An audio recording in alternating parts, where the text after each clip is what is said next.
Good morning and welcome to Supermania. I am your host, Catherine McCord, and today's guest is kind of extra special to me because I've known her from my personal life back in the Dallas days. She's a fantastic musician, a really interesting human, and I can't wait to bring her on. So I'm just going to jump right into it. Meet Jennifer Sturges. Hi. Hello. How are you? I'm good. I'm good. It's early for me, but I'm good. Same. Actually, it feels early for me because I haven't slept for like a week and I finally did. So now I'm like really groggy. Yeah, yeah. Yeah. I'm just kind of a different headspace. So before we dive into our topic, which I love that you picked how hormones, especially specifically in your case, pregnancy hormones affect mental health and neurodiversity. Tell us a little bit about you. Okay, so well, my name is Jennifer Sturges. I am a technical trainer by day. By night, I'm a musician. I front bands. I've been a promoter in Deep Ellum, which is the arts and music neighborhood of Dallas, for a long time. Worked on festivals, worked in mental health nonprofit spaces. So kind of worn a lot of hats. I feel like many indie people do that. It's true. The powers that we have. But yeah, that's a little about me. And I am Good. now, I like love you it. said, I am 8 months pregnant currently with my first child. So Whew, yeah. And I'm super stoked. And it's a girl, right? it's a Which girl. I'm super, I'm so excited about that. So, we won't dive into that too much. That would be a whole other show. But let's talk about. So, I talk about on the show a lot that, of course, I'm neurodiverse and I have different mental health diagnoses. The primary one that I talk about on the show is my bipolar one. Could you share a little bit about your neurodiversity and or Sure. mental Yeah, health if you're absolutely. comfortable? So I was diagnosed with bipolar 2 in like my early teens, very early teens, 13, 14, somewhere around there. I come from a long family of bipolar 2 people. My father shared that diagnosis and so did his mother. And fortunately, I grew up in a family where mental health was a top priority. I remember my dad telling me, he passed away a few years ago, but I remember him telling me that he saw signs and indicators long before I was emotionally mature enough to be able to process what was going on and be able to see and analyze those things myself. So Right. I feel very blessed in that because I've always been in an environment where, despite me personally choosing not to, putting my mental health first was something that I was, taught at a young age. So Good. in my adult life, I also developed a substance abuse issue. So I'm also a recovering cocaine addict. As many bipolar people are recovering addicts or an active It's addiction, true. we're really good at getting addicted. That's one of those superpowers. I don't know if that's, it's so funny because I believe that everything's a pro and a con, right? But you can also be addicted to good things. I actually knew a bipolar woman who was addicted to yoga. Like she had to take, like, was a compulsive, like, stretcher. And it was actually like you could see in her if she couldn't go, she would actually like malfunction. She needed My that body would be much physical. happier with me if I was addicted to yoga. Right? Yeah. Why can't we all have those kind of addictions? Why? No, Dear you're bipolar, please give us more pleasant addictions. Thank you. But tell us, so as you've gone through this, and by the way, folks, I want to share this. This is kind of funny. So you have the two extremes of hormones right now. So you have beautiful, wonderful pregnancy making life hormones, and then you have entering early menopause hormones. so so you have like the swelling of hormones and then the shrinking of right. hormones on Yeah. the screen. So And we both have hot flashes, I'm sure, because I know I'm having yes. a lot of them And I lately. live in South Florida and I have hot flash problems. We live it, in horrible environments for hot flashes. yeah, Texas and Florida. But you know what's so funny though? I tell people I think maybe it actually makes it easier because yes, it triggers it more, but I almost can't tell the difference between am I just hot because I live in Florida or Right. am I having a hot flash? No, I really can't tell the difference because if you're sitting inside in 70-degree, AC, you should not be burning up and sweating. That's Yeah, weird. the other day Uh, when the AC kicked on, I started to have a hot flash. It's like, okay, that makes no sense whatsoever. so I mean, as you and I both know, hormones affect your so part and a lot of neurodiversities and mental health diagnoses derive from different hormonal imbalances, things like that. So, what are some things that you've noticed that have changed about your mental health? Oh man, it's really interesting. Well, prior to finding out I was pregnant, which I was 16 weeks pregnant, which is real far along, when I discovered that I was actually pregnant.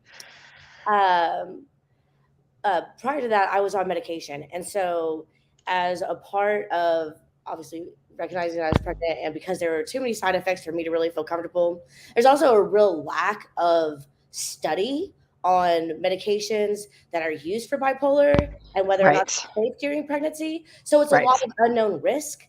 I decided to go, as I like to say, cold turkey with my mental health, which Yee. has been very interesting because this is the only time, you know, many bipolar people, myself included, are notorious for starting a medication regimen and then dropping off of it, right? Okay, I've Yes. done that a million times.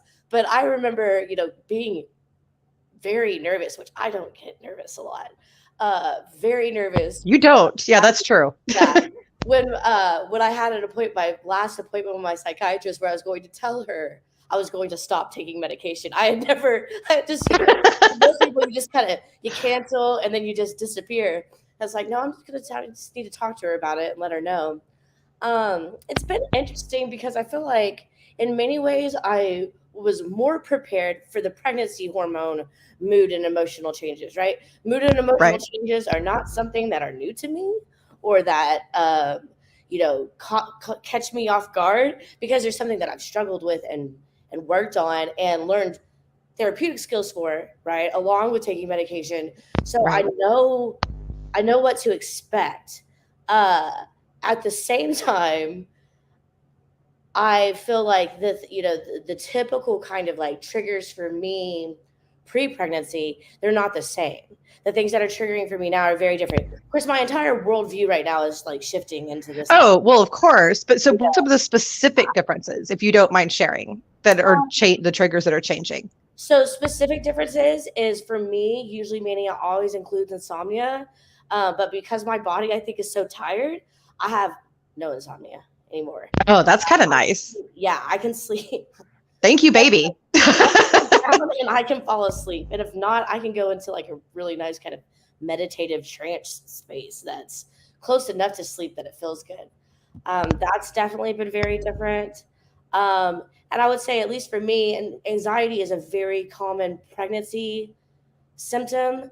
My anxiety is very different than it used to be. I used to be what I like to call a script writer. Okay, that's my Right. brain's natural way of dealing with the anxious components of my mania, is kind of writing all these scripts of all the different possible scenarios, and usually the worst, like, just to be honest, Right. and insanely negative outcomes that like are stretches. But Oh, yeah. my brain would have a catalog of those for you. Yeah. And then I would be pleasantly surprised when things were normal, right? That was something I kind of got used to. I don't really have that anymore. Now it's just like wild fetched. I'll go from thinking about, the grocery list to what I'm going to like, what kind of after school curricular activities do. Right. It's like, Because clearly, as soon as the baby comes, that's a concern. like, that's gonna matter. We're talking about 5-6 years of the baby. Like, why is that and I'll find myself, that same obsessive kind of thought process. So the same kind of intent of thinking of scripting, but in vastly different places. And so in some ways it's definitely it's better. I will say overall the experience for me has been better than just normal unmedicated adult life has been for me in the past. Well, good. And what's interesting? I have another friend who's had a lot of issues with anxiety disorders. She's been diagnosed severe OCD, and her pregnancy, and she also has, and it's never quite been diagnosed, but because of a brain injury that she suffered, she has very severe mood swings, very, very severe and erratic mood swings, and in her pregnancy, she goes, it made me nicer. That's how she says it. But in reality, what happened was it actually kind of calmed her. And she was just a very very soothed state. And it was very, I've never seen her that way. Even pre-brain injury, because of the anxiety and the OCD, she was always very, mobile and, high functioning. She has a little bit of ADHD, which is diagnosed in her as well. And so but she's calm. Like she just was very, very Right. peaceful.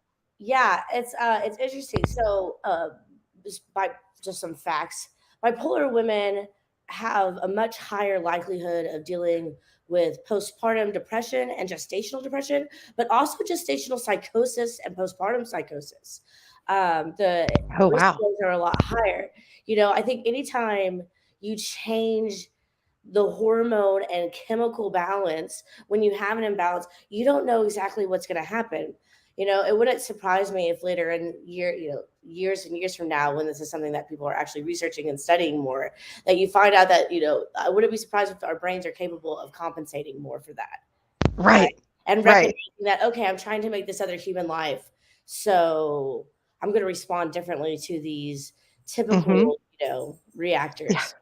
Yeah. It is incredible. And for me, it's been very interesting because my mania shifted to be less manageable, which is annoying. And for the first time ever. So for years, I used a different series of psychological practices like groundings and different things like that to manage my mania without medication. Because for a long time, and you know this as well, the medications sucked for bipolar. They were very dangerous and bad, and they were just not good. It's And better so than that. I would say it is better now. It is better now. 10 years, it's much better than it used to be. But when I first started taking medication, it was And we're cool. about the same age. So yeah, I was like, no, I'm not doing that. But now I do have a med that I can take when it gets too extreme for me. But the depression, like, is so manageable now. Even more so than that's always been the easier cycle for me to manage. Well, I shouldn't say always, but in my adult life, that's been the easier cycle to manage. Now it's almost, it just feels pale in comparison. It's so crazy that just kind of, it's almost like, okay, I went through yeah, a similar thing when I stopped taking hormonal birth control. I stopped taking hormonal birth control, and I ended up adjusting the meds that I was on because I felt over medicated suddenly. Right. right. Yeah, it is the same, it is the same thing because I did go through that when I quit taking birth control. Now that you say that, it's like my hormones were like, oh, wait, no, this Yeah. is different. And so they just corrected. I wonder too. So thinking about that, about the idea that our brains know, like, okay, I'm making this life. Or in my case, like, okay, we're definitely not going to make any more life. Like this is this is it. We're done with this. There's not even a uterus in here. Yeah, like just our inventory. yeah, we're gonna redo this. I wonder. I have always wondered if there's something to that. Like that our brain goes, okay, so now we're in this mode of life. Like if our brain actually has some kind of trigger to say this is the phase of life that we are in right now. I think if there's anything that being neurodiverse and spending a lot of time learning about the brain so that I could understand and accept my reality, right? I think education is powerful and it can empower people to overcome a lot of Yes. different things. Yes. If anything I've learned is that we don't really know that That's true. it's the same kind of things that bewilder me, like why I have a friend who also has bipolar 2. They also have epilepsy, and they're using the same medication for both. And Yes, I've taken multiple off-label use epilepsy medications, and they work great, actually better than most of the. Yes, that's what I do. So this is really funny. So I don't have epilepsy, but I have a different seizure disorder that's somewhat related. And my medicine, so this is funny, it was designed to be an antihistamine that is now used to treat both seizures and manic phases of bipolar and anxiety. I have also probably taken this medication. Probably have, and I'm just sitting there like, this is so weird. Like, why do like all these things that are linked in our brains, right? And that's why I tell people you have to look at the whole. That's why I love my doctor now because she talks to me about everything going on. If I come in with this particular complaint, she talks to me about everything going on, and it's amazing how the factors in my life and this other seemingly completely unrelated thing and the change in my bipolar and the change in my hormones all affect this other thing. Like Right. now I'm lactose intolerant. Like, like out of nowhere, my body just went, do not want. Bam. Like slap it down, which is horrible. I love ice cream. It is. It's terrible, but I eat it anyway. But anyway, I still just suffer through it. But there is something. So I guess maybe my body is like, okay, we don't need as much of the calcium, because my body has always craved milk, like just craved it. And so my body must be like, I don't need that anymore. No, thank you. Just no thank you to this. So what else have you noticed physically that's changed as your bipolar has adjusted, as your pregnancy has progressed? Well, I already brought up the sleep thing, which that alone has been great. Like that's been an awesome blessing because for me, sleep is key to having the mental energy to regulate, use self-soothing tools, use all kinds of CBT techniques. Those things go out the window when I'm exhausted, right? I just don't. Same, yeah. I don't have the spoons for them. For those of you who are familiar with spoon theory, I love spoon theory. It's one of my favorite ways of describing that energy wane. All right, so tell us about spoon theory real quick. Now you said it, so now you got to tell. Yeah, spoon theory was started for people just with chronic illnesses, right? And it's a way of explaining how much energy or capabilities you have for that day. So for me, it's almost always with mental tasks, but for somebody who has like an immunodeficiency disorder, it could be physical tasks, like lupus comes to mind, right? People with lupus often have a lot of leg pain and stiffness in their joints and things like that. So some days they may not have the spoons to do the laundry or mop the floor. For me, some days I don't have the spoons to self-regulate my response to something that's triggered me, or implement, a CBT technique when I'm starting to notice symptoms, and also being able to recognize and self-analyze those symptoms for me also goes away. That's always the first thing that goes away. Same. What and that exhaustion too. So I want to stress the importance of rest, and not just sleep, but even just taking a break. Because the exact same thing happened to me. And the first thing to go is that controlling when something triggers. Another thing, because I do have the autoimmune disorder as well, is that two of them actually, is that the physical aspect. I don't have very many spoons someday. I'm going to tell you the truth. I don't know. There's some days that just stink. But it is a different, and it's being aware of it. I wanted to key in on that, is the being aware that this is happening to you and being aware that something needs to be done about it, even when you don't have the capability, is still very important. Right. Absolutely. It is. Well, I think it allows you to maintain perspective, right? And also then be proactive about those things. If I know I'm in this particular situation, I can decide, to ask someone else to do that task, or to postpone that conversation, or those types of things, because I have the opportunity to make that choice. Because I'm aware. And awareness is key. And so I will, that's I can't. It's so hard to tell what physically, because I will say, being pregnant and being this pregnant, I'm very short in stature too, is an extremely surreal experience. Things are going on. I mean, I can feel every elbow, hand, leg, body movement of this other human inside of me, which is extremely surreal. And there's just all kinds of other things going on. We were talking on the show about the fact that I feel like a puff marshmallow all the time.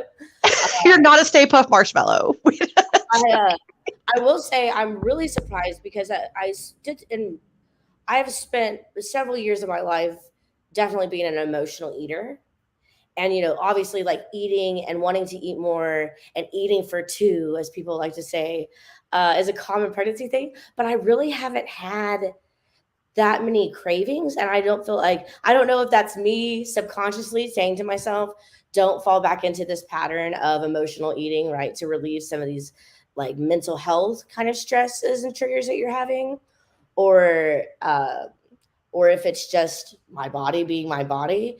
But I will say, when I do eat, it's heavenly. It is. I don't even have to be that hungry, but it is so incredibly satisfying. It doesn't even have to be good. That's the weird part. It doesn't have to be something that tastes particularly good, Like the other day, I was eating peanut butter crackers, right? Like store-bought peanut butter crackers. That's Best thing ever, right? It was amazing. It was amazing.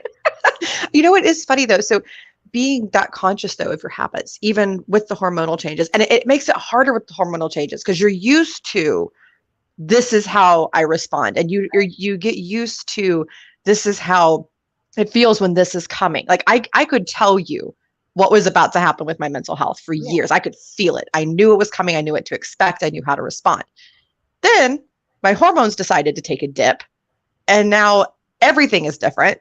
Yeah. It does not feel the same. I don't like it. I don't appreciate it, but it's just part of life. And it was interesting. I was talking to a man. So this is not just a woman's episode, folks. This is so I was actually speaking to a man who recently entered the grandfather phase, right? So so he's in that stage of life.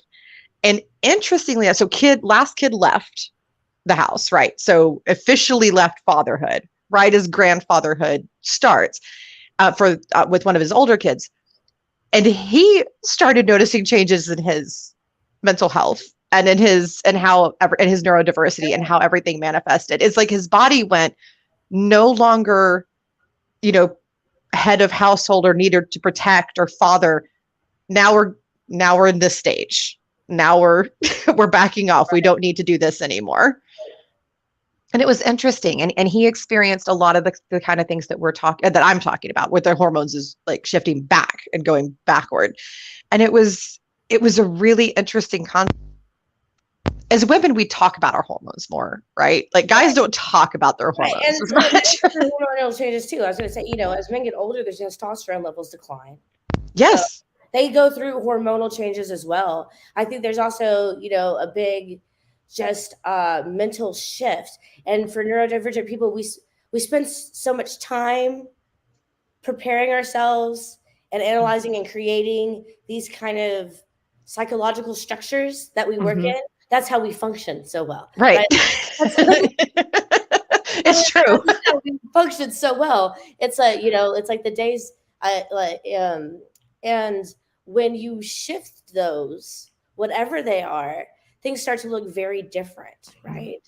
I've talked with my mom a lot about how for my dad, myself, and I'm the youngest of three, having children was a huge shift in how he prioritized taking care of his mental health. Right. Because now he suddenly had other people who needed to rely on him, right? And so he needed to be more, he had a different motivation for being functional, right? Right. And not just functional, but happy, right? Overall, quality of life is good. Because sometimes there are definitely years of my life where just being functional was a huge success. The fact maintain some sort of employment, maybe not maintain social relationships, which is, how much of a social butterfly I am. Oh, yes. Relationships were a very difficult thing for me in my late teens, early 20s, because I was emotionally too unstable for people really to want to maintain a relationship with me, or I would sabotage it. Right. So you kind of lost out on those. I kind of lost out on some of those opportunities. But yeah, I think, we shift and we kind of retool ourselves, and we probably think about that. I would bargain that neurodivergent people think about that process more than neurotypical people do, because it's something that we all learn, no matter what your diagnosis is, works. Yes. Right? Yes. It's proven successful across the board. And just as I think a natural part of, coming to terms with your diagnosis, right? It is. And understanding yourself. It's very, it is a process. It's so funny. I have a lot of folks, it's so interesting, I should say. I have a lot of folks reach out to me that are new in their diagnosis process. And they're like, what do I do with this? I was like, and I'm like, okay. I said, first of all, I am always happy to share my story and all that, but understand that what works for me will not necessarily work for you. I said, but the important things are the holistic wellness plan, mind, body, heart. You've got to take care of all of those things, and you need to be educated, and you need to take the time to learn yourself. And that's the main thing I stress to people. I said, you need to learn yourself and understand yourself and how your cycles work, or how your neurodiversity, whatever it is, works. Yeah. Understanding yourself is so very important. And it's funny because even my husband, who is well, you know, Joel, he's on the spectrum, and he, as a child, nobody caught it because nobody talked about that back then. But it was so funny. One day, it was the very first time it was actually mentioned. We were in a hospital, and the doctor goes like, you're on the spectrum, right? Like, this isn't news to you. Like, you're aware of this. And he, he kind of knew, but he has, even without a diagnosis, forever and ever, had learned to take care of himself and to understand himself and to understand what things meant. So even without that, he developed those powerful skills and the ability to take care of himself in a different way, and to understand himself in a different way from most people, which is fascinating. So I think you're right. I think it's kind of a natural skill. It's another superpower that we have. And it's, I've also noticed you'll see people with very different diagnoses applying the same skill sets, right? For vastly different reasons. I think of like social mimicking, right? For some people who are on the spectrum is a common thing. It's also a common thing for bipolar people, because they're mimicking because they're not sure that they feel like, as I like to say, that my response is authentic, is how I describe, like, when I'm not quite sure. And so, then I'll mimic what I think is the most normal response in that moment, right?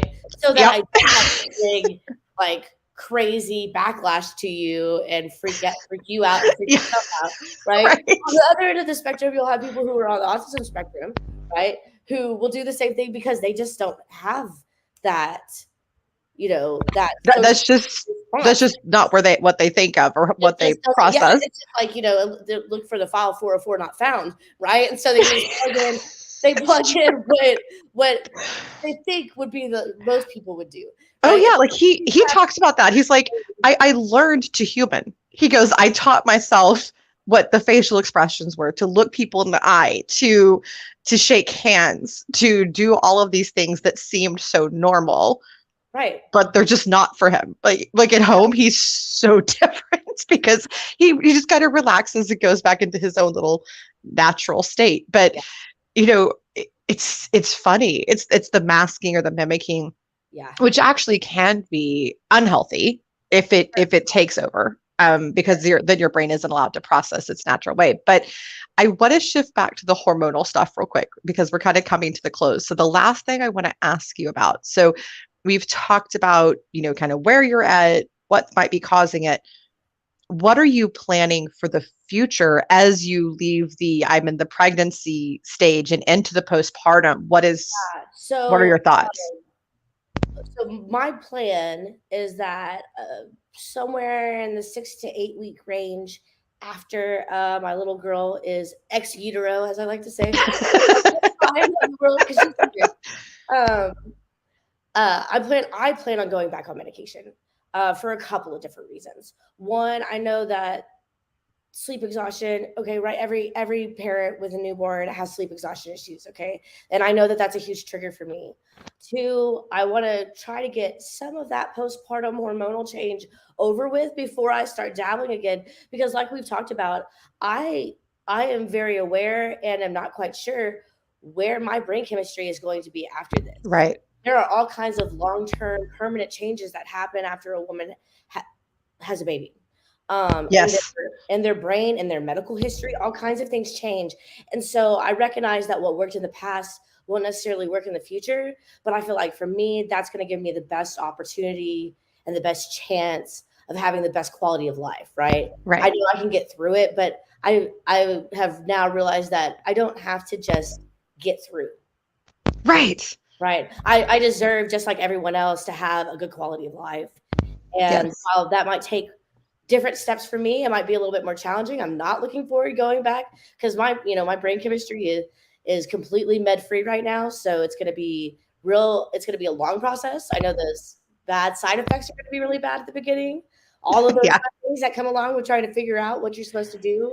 But in the long run, I think it's worth it. I think it is too. And I'm very happy to hear you say that. I think whatever works, like you said, it may be different, but Right. the fact that you have a plan is what I really wanted to hit on, because I think it's so very important when you know that something's going to happen, that's going to be a change, whether it's a physical environment change, whether it's your body, whether it's a mental change, you you need to be prepared for that because it is going to change you. I have a very dear friend who is on the spectrum and has ADHD, and she made a whole plan for herself when she planned to adopt, because she goes, okay, I'm going to suddenly be thrown into motherhood with no like real preparation. So she made a whole plan for herself and coordinated extra appointments with her doctor, set all those in advance, and I thought that was so smart. So be aware, be aware. And guys, your change is sudden when you come into parenthood, even if it's, a situation where there's, a birth and all that, you weren't carrying the kid for the whole time. So just all of a sudden, poof, there's this other human. So be aware, make a plan, and make sure that it's a holistic plan for your body, your mental well-being, and your happiness as well. Because to your point, we all deserve to be happy. And so, well, most people do. Some people just suck, but everybody that's watching this show probably deserves to be super happy. And you definitely do, Jennifer. And thank you so much for joining me today. I really appreciate it. It was great. Thank you so much. Thank you. And with that, we will say goodbye. Have a great week, everybody.